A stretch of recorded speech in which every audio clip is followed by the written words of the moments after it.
आओ शिव पिता का आह्वान करे, आओ जीवन का श्रृंगार करे।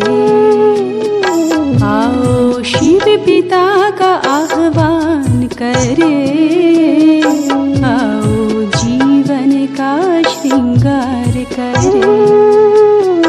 जान लो अंधकार में भी फूल खिले, रात्रि के बाद सूरज निकले। आओ शिव पिता का आह्वान करे, आओ जीवन का श्रृंगार करे।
आह्वान करे, आओ जीवन का श्रृंगार करे।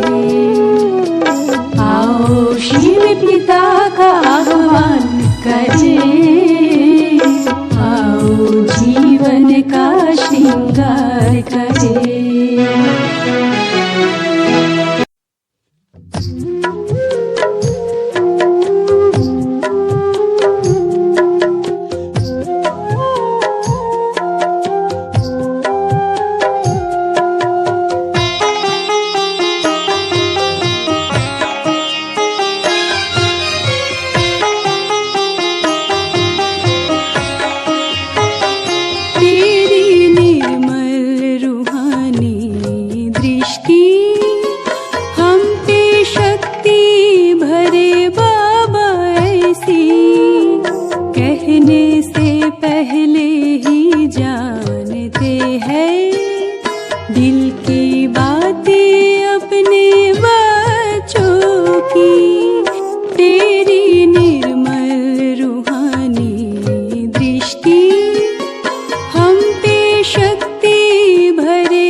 आपके प्यार है खुशी के ना कोई ठिकाने।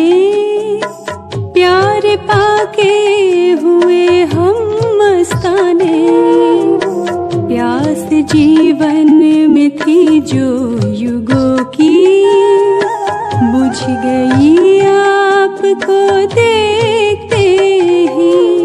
तेरी निर्मल रूहानी दृष्टि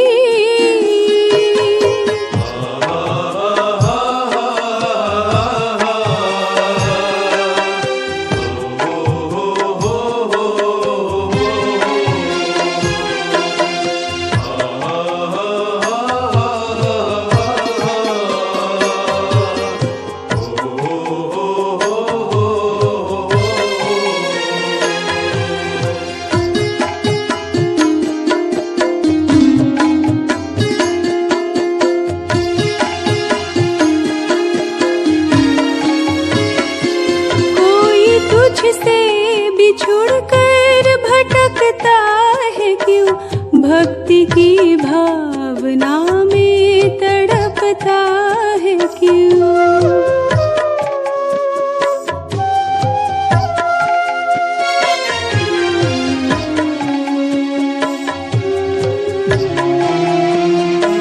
क्या कहे ये दशा थी भी अपनी यही, आप बंधन से हमको छुड़ाए अभी।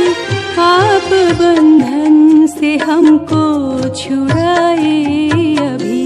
मिल गए आप तो आई खुशियाँ, खिल गई जिंदगी हम सभी की।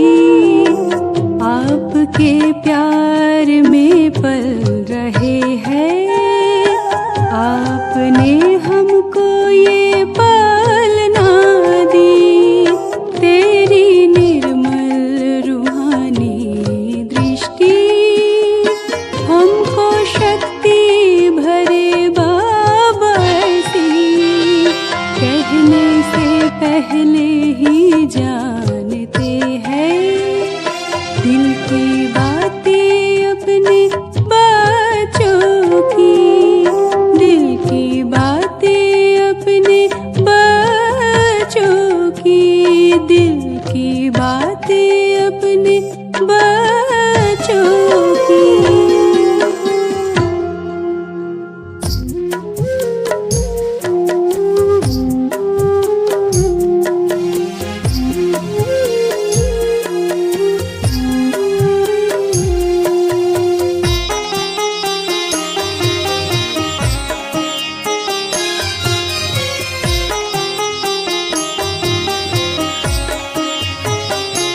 तेरी निर्मल रूहानी दृष्टि हम पे शक्ति भरे बाबा ऐसी, कहने से पहले ही जानते हैं।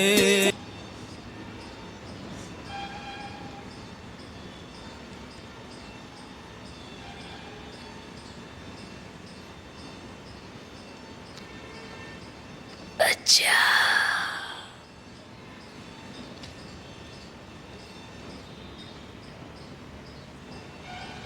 आज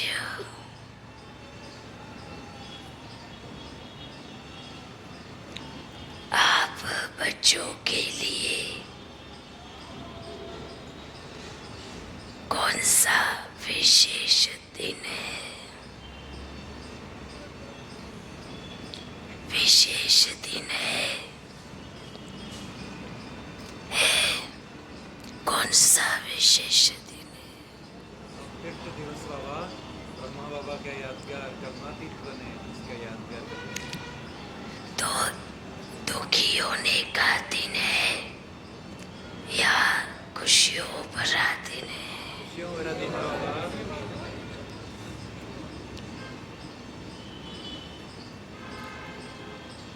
आज के दिन ब्रह्मा बाप अपने पुराने देखा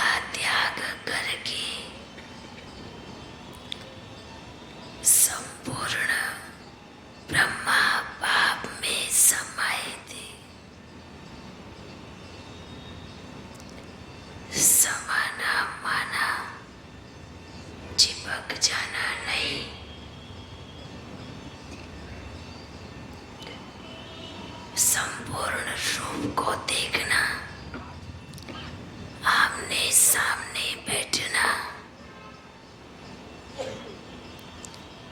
और कहना कि मैं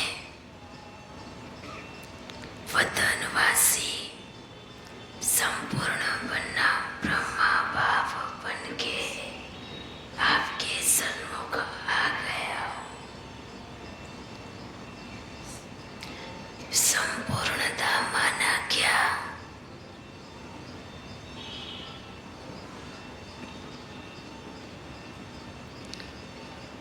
थोड़ा भी दे अपमान आया तो संपूर्णता के स्टेज से नीचे आ गए।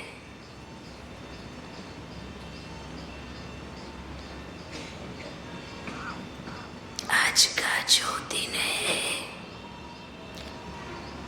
वो आप बच्चों के लिए उदासी का दिन नहीं है, उमंग उत्साह का दिन है। जो पुरानी इस दुनिया को छोड़कर ऊपर वतनवासी फरिश्तों के महफिल के महाराजा बने। आज के दिन फरिश्तों के राजा का राज तिलक का दिन है।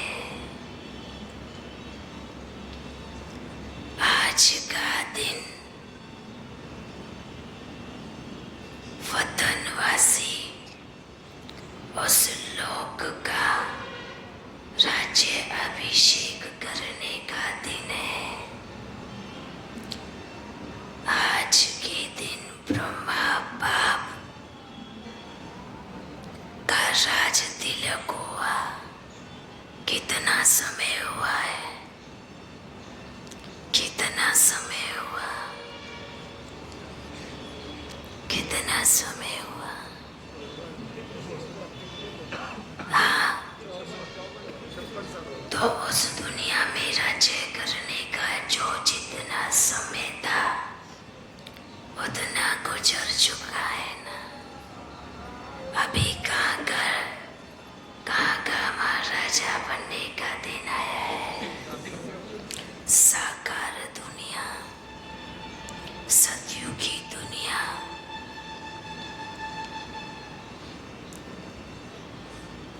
बच्चे कहते कि बाबा क्यों चले गए और बाप कहते कि मुझे आने की बड़ी खुशी हुई। बच्चे रोते हैं और बाप खुश होते हैं। बच्चे रोते क्यों है? क्यों रोते हैं? क्यों रोते हैं?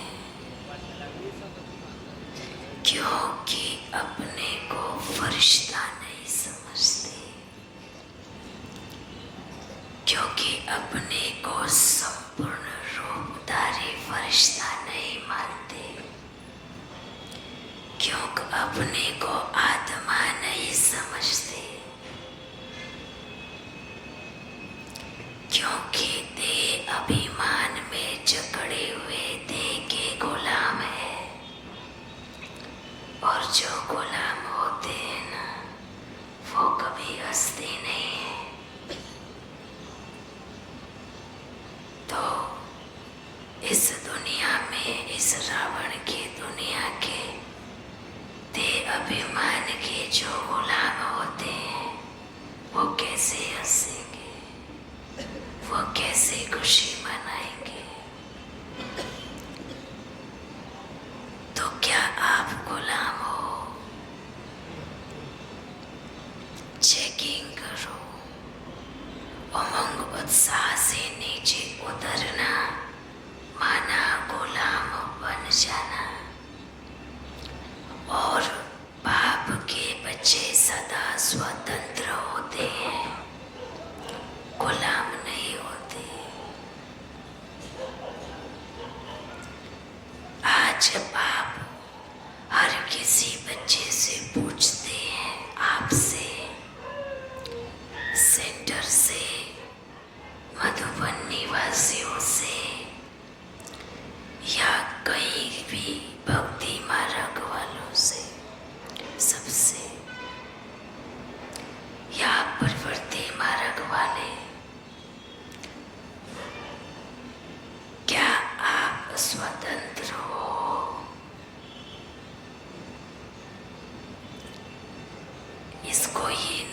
समझना कि परिवार में बंधन है, वो तो है।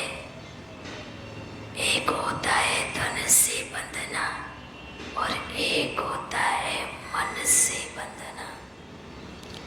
धन के बंधन तो फिर भी छूट जाते हैं, धन के बंधन तोड़ना फिर भी आसान है। पर अगर मन बंध गया, मन कैदी बन गया, आत्मा बंध गई, तो वो स्वतंत्र नहीं हो सकता, वो बंधन में ही है। चाहे वो यहाँ बैठने वाले हो, कोई भी हो, स्वतंत्र हो।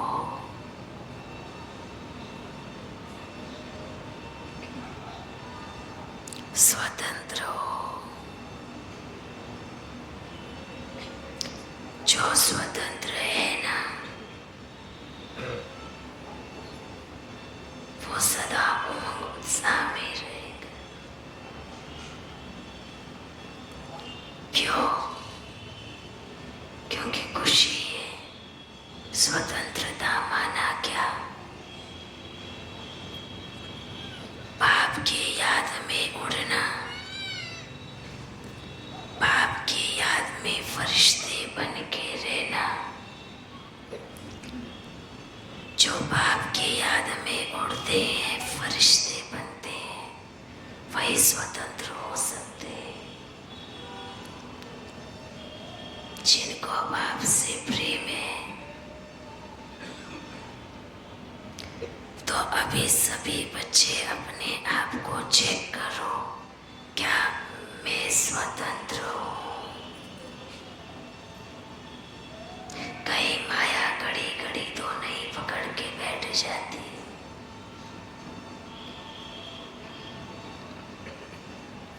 धन के बंधन नहीं, मन के बंधन तोड़ने हैं।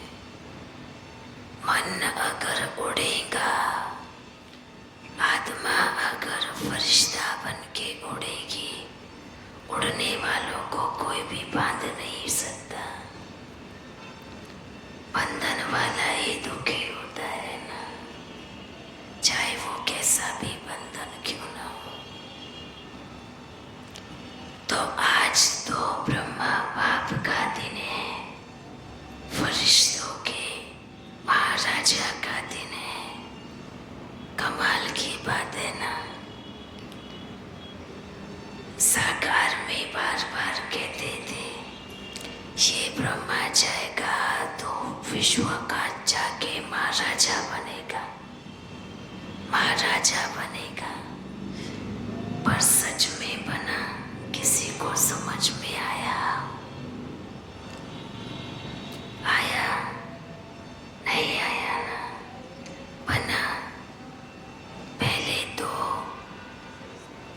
फरिश्तों का महाराजा बनता है, उसके बाद ये सतयुग का महाराजा बनता है।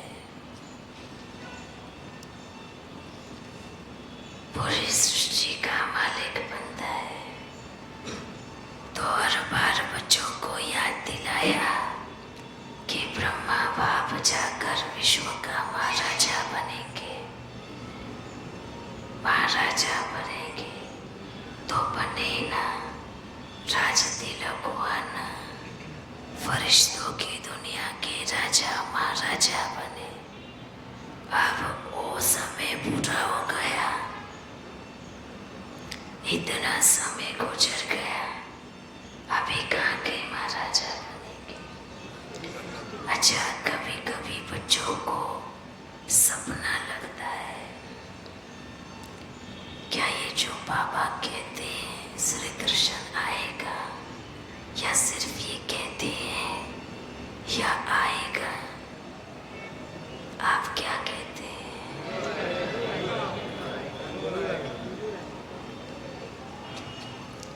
अच्छा, ये कोई मजाक की बात हो रही है? अगर नाम है इतना ऊंचा, सृष्टि में गायन है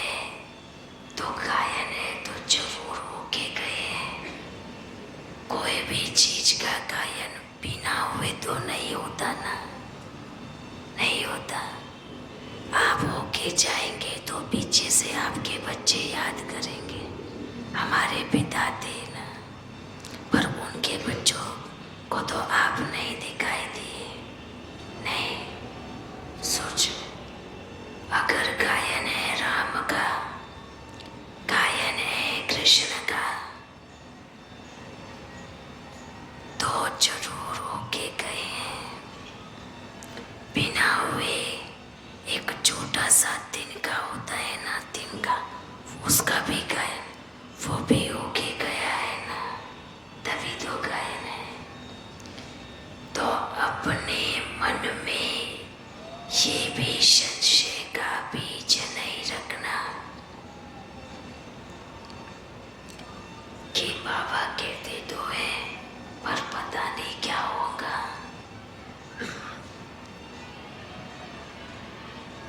कहते हैं ना, घड़ी घड़ी बाप ने कहा माता के द्वारा स्वर्ग का द्वार खुलेगा। कहा किसके द्वारा? माताओं के द्वारा। पर वास्तव में पहली माता कौन है? पहली माता कौन है? जगदम्बा है। माता के द्वारा स्वर्ग का द्वार खुलेगा माना कैसे? कैसे? कभी किसी का विचार हुआ? माता स्वर्ग का गेट खोलती है, कन्या स्वर्ग का गेट खोलती है? नहीं, माता स्वर्ग का गेट खोलती है। पहली माता, पहले जो श्री कृष्ण को जन्म देगी, पहली माता, माता ने गेट बोला, लेकिन गायन तो माताओं का है ना, है ना। इसका मतलब ये नहीं है कि माता का नाम ऊंचा उठा के कन्याओं का नाम नीचे कर रहे हैं, नहीं, ये नहीं है। आने वाले समय में हर बच्चे को ड्रामा का रहस्य समझ में आएगा, पर जिनको समझ में आएगा ना, वही 108 की माला का मणका कहलाएगा। जो संशय में आएगा ऐसे कैसे हो सकता है? ड्रामा परिवर्तनशील है, आप शुरू से वही चलाएंगे तो कैसे चलेगा? सतयुग के बाद तो त्रेता आता है ना, आता है।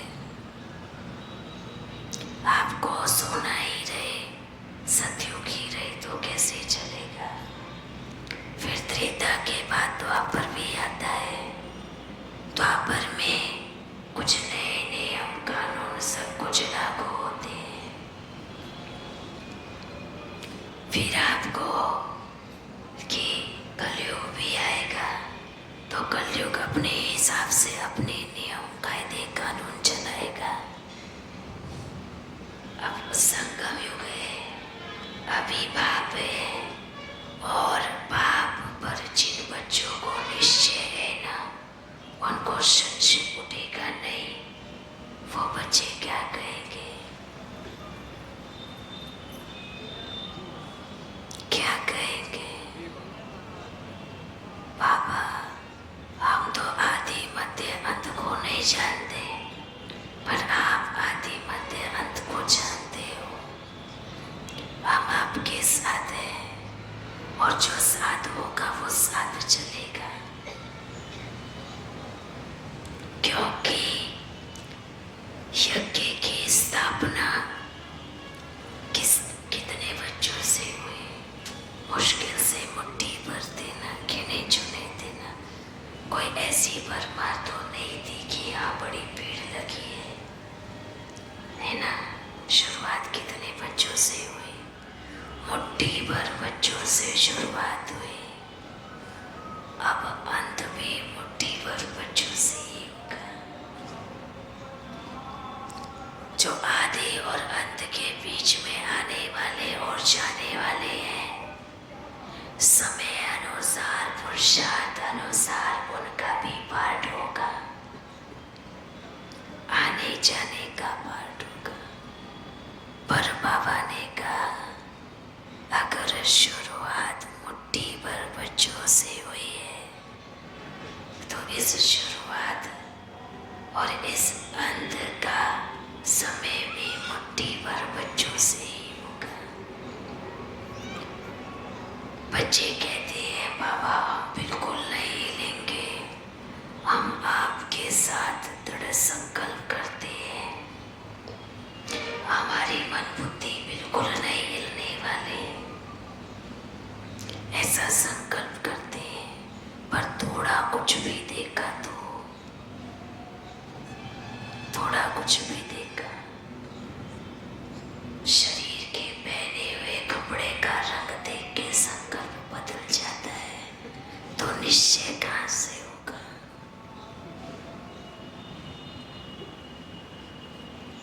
सोचो ना। बैठने उठने का तरीका देख के मन बदल जाता है, तो निश्चय कहाँ से होगा? आज ये पहना है कल वो क्यों पहना, इससे मन बदल जाता है, तो निश्चय कहाँ से होगा? आप ये कहते हैं यो क्यों नहीं कहते, इस पे मन बदल जाता है, तो निश्चय कैसे होगा? निश्चय का मतलब, जो बच्चे सोचते हैं ना बाबा ऐसा क्यों, ऐसा कैसे, बाबा ने क्या कहा, ये क्यों और कैसे का बाप सवाल कर सकते हैं आपसे कि आप पहले कैसे थे, अब कैसे हो गए और आगे कैसे हो जाओगे। बाप कोई लाइन नहीं भटक रहा है, बाप को लाइन एकदम बराबर दिख रही है। पर ज्यादा होशियार बच्चे बाप को कहते हैं कि आप जिस पटरी पे चल रहे हो ना, वो पटरी ठीक नहीं है।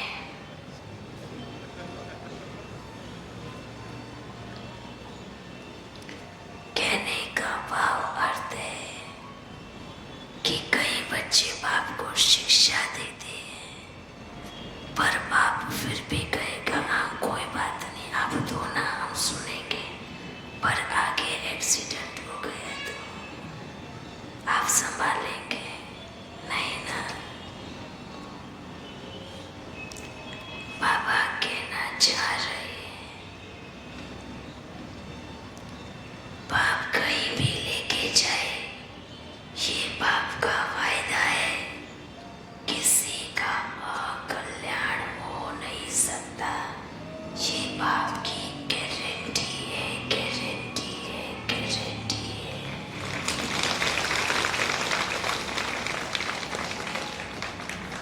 जो बाप के कदम पर कदम रख कर चलते हैं, वो कभी डूब नहीं सकता, ये बाप सबको फायदा कर रहे हैं। पर अगर अपने मन अपने वैध संकल्पों में उलझे रहे, तो बाप उनकी गारंटी कभी नहीं लेगा। क्यों नहीं लेगा? क्योंकि आप अपनी दुनिया में उलझे हुए हो और बाप चल रहे हैं, तो जरूरी नहीं है ना कि सबको छोड़कर आपको पकड़ के लेके जाएंगे। आपको आना है, खुद आना है, खुद चलना है, खुद कदम बढ़ाना है। बार बार बाबा यही कहते हैं बच्चों, आदि सो अंत, आदि सो अंत। आदि में भी मुट्ठी भर बच्चे, अंत में भी मुट्ठी भर बच्चे। कोई बच्चे सोचते हैं अगर भगवान आ रहा है तो पीढ़ी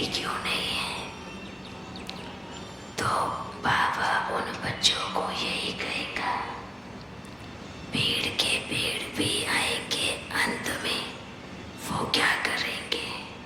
अंतिम समय में साक्षात्कार में देखेंगे और फिर ऊपर परम धाम में चले जाएंगे। पर उनको प्राप्ति कुछ नहीं हुई, उनको मिला कुछ नहीं, उनको स्वर्ग की बादशाही नहीं मिली। वो भी भीड़ में आएंगे, भीड़ में माना द्वापर युग के बाद जब ज्यादा भीड़ लगती है फिर आएंगे।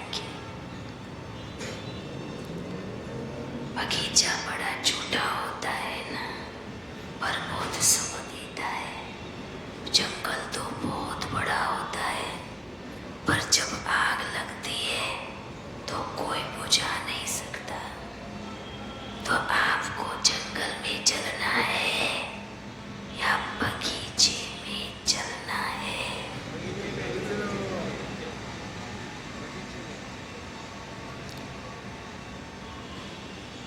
ये सोचना है।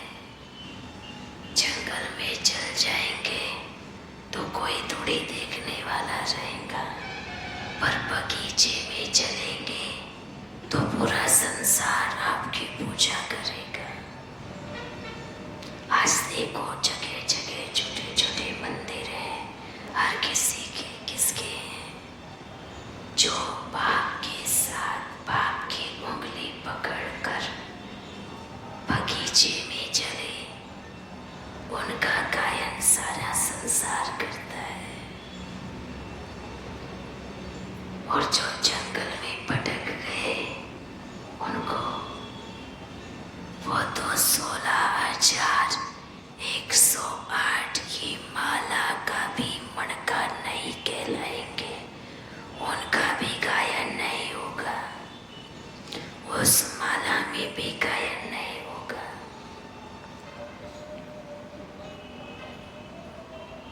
अभी आप बच्चे सोचना, कोई सवाल नहीं। सवाल भी क्या, जब निश्चय है संतुष्टि के लिए जानना तो कोई बात नहीं, संशय में जानना तो बड़ी बात है ना। वैसे भी बाप समय समय पर आप बच्चों के सामने नए नए गहरे रहस्य बोलते रहते हैं। जिस समय जिसकी जरूरत हो वो बोलते रहते हैं। समय अनुसार बाबा डायरेक्शन भी देते हैं, पर ज्यादा संकल्प चलाना, ज्यादा कुछ भी करना, ये नुकसानकारक हो जाता है। किस लिए कर रहे हो? एक समय तो समय सामने आएगा ही ना। समझ में आया? इसमें भी बहुत कम बच्चों को समझ में आया है, पर जितनों को भी आया है उन बच्चों को बाप बधाई देते हैं कि कम से कम इतनों को तो समझ में आया। जिनको समझ में आया उनको मुबारक है, पर जिनको समझ में नहीं आया वो थोड़ा और आगे चल के समझ जाएंगे। ठीक है? अच्छा बच्चों, बाप सदा साथ है, साथ रहेगा, साथ चलेगा। जो बच्चे ये सोचते हैं ना, ये बाबा कब से कह रहे हैं सत्युग आ गया है, आ गया है, तो आपके लिए तो आ गया है।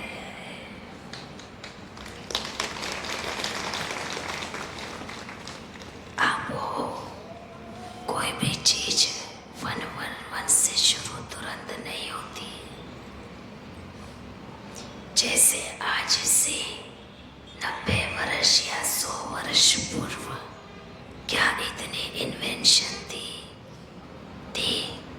पर हर दिन इन्वेंशन बढ़ी, हर दिन, हर साल बढ़ी। बढ़ते बढ़ते बढ़ते आज देखो साइंस कितना इन्वेंशन पे। तुरंत तो नहीं बढ़ी ना, 100 वर्ष पूर्व तुरंत तो नहीं बढ़ी ना, नहीं, पर आज देखो 100 वर्ष पहले जाओ क्या था, कहाँ कोने कोने में डॉक्टर होंगे, वो भी लाइट देखो, साइंस देखो, आज सबके हाथ में क्या है, एक दूसरे से कनेक्शन करने का साधन है। क्या 100 वर्ष पहले ऐसा था? नहीं, कमाल की बात है। सोचो, अभी बाप यही कह रहे हैं कि आप स्वर्ग में हो, समझ में आ रहा है, आप स्वर्ग में कदम रख चुके हो, कब से चल रहे हो, पर आपको थोड़े समय के बाद फिर से समझ में आएगा कि बाबा ऐसा क्यों कह रहे हैं कि आप स्वर्ग में हो। जैसे साइंस ने कदम रखा, बढ़ते बढ़ते कितनी तेजी से बढ़ गए, आज ये सारा संसार इस कलयुग का स्वर्ग है। रात को देखो तो कितनी घनी बत्तियां जलती हैं, जैसे कि धरती पर सितारे बिछे हो, पर ये कलयुग की साइंस का स्वर्ग कहोगे, पर सतयुग वो ओरिजिनल, यहाँ की बत्ती तो कड़ी कड़ी चली भी जाती है ना, नुकसान करने वाली है। वहाँ का वातावरण कोई नुकसान करने वाला नहीं होगा। बस ये बोलते हैं ना, एक चीज की जब अति होती है तो उसका अंत क्या है, निश्चित है। तो साइंस की भी क्या है, सब खोजबीन चीर फाड़ सब कर लिया, प्रकृति के साथ या जानवरों के साथ, इंसानों के साथ सब हो गया, अति में आ गए, और अति का अंत ही आदि का प्रारंभ है। इस कलयुग की अति का अंत ही सतयुग की प्रारंभ है। मतलब आप चल रहे हो। अच्छा, आज आप अपने ब्रह्मा बाप के साथ मिलन बनाओ। ब्रह्मा बाप जो आते ही पूरे महफिल में रौनक आ जावे, ये है ब्रह्मा बाप। ये गायन संगम युग का ही है जो शास्त्रों में दिखाया है। ये सब चरित्र अभी के हैं जो शास्त्रों में दिखाया है। अच्छा बच्चों, फिर मिलेंगे। आप सदा याद रखना, जिसने बाप का हाथ और साथ पकड़ा है ना, उसकी नाव कभी डूब नहीं सकती, और जो खुद छोड़कर जाएगा उसकी नाव कभी बच नहीं सकती। उसको डुबाने से कोई रोक नहीं सकता, क्योंकि भले जगह जगह घूम के आए पर अंत में बाप से मिले। इस समय में भी बिछड़ गए या छोड़ के चले गए तो कल्याण नहीं होगा, अकल्याण ही होगा। आज जो पुरुषार्थ किया है उसमें ड्रामा अनुसार जो भी पद मिले फिर मिलेंगे।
दिल की बातें अपने बच्चों की तेरी